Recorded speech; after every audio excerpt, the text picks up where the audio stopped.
Our top story, a county clerk possibly heading to court. She has integrity, unlike the people that's attacking her. The collateral damage from a political showdown. Tonight, that county clerk's attorney is speaking out as the council chair comes to her defense. Good evening, everyone. I'm Kelly Jackson. In our mini night, Mike Bush has the night off. Now, this all stems from claims of nepotism against a county council member. 5 on your sides, Brent Solomon is in the newsroom to pick up the story from here. Brent? All right, Rennie, Kelly, when Councilman Dennis Hancock's stepdaughter was brought on as an administrative assistant, she later quit following criticism. When the county clerk was later asked to fill out a form about that former worker's status, well, that's when the clerk's attorney says things got muddy.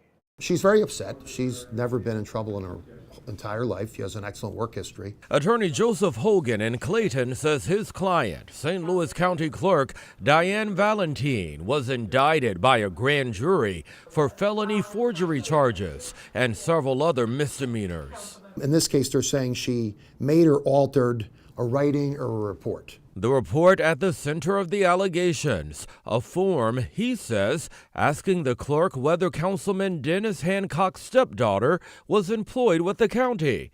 At that time, she had resigned. She didn't work there, so she put rejected because she informed St. Louis County she didn't want to work there anymore. We're told prosecutors questioned whether there was some type of cover-up attempt when money was deposited into that former worker's account.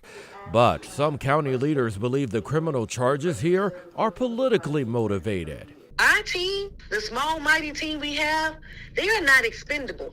They are not someone's pawn. They're not for political folly.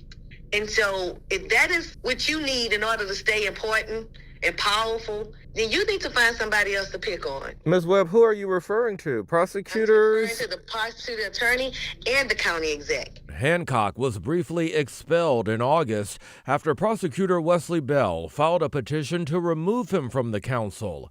Hours before a crucial vote, County Executive Sam Page opposed, only for a judge to reinstate him before that vote. Dennis Hancock is an honorable person, and I know personally he feels terrible about what's going on, that our client's been held out as a scapegoat. And I do believe Sam Page is hoping that maybe Dennis Hancock would try to resign his position in lieu of the charges being dismissed against my client. Now that's speculation, but based upon the past history of Sam Page and all the other shenanigans, I think it's an educated guess.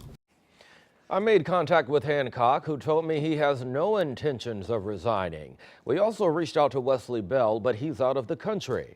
A spokesperson for Sam Page telling me, quote, "We have not seen the indictment. If true, this is alarming," end quote. I've learned a special meeting will happen tomorrow for council members to discuss all of this.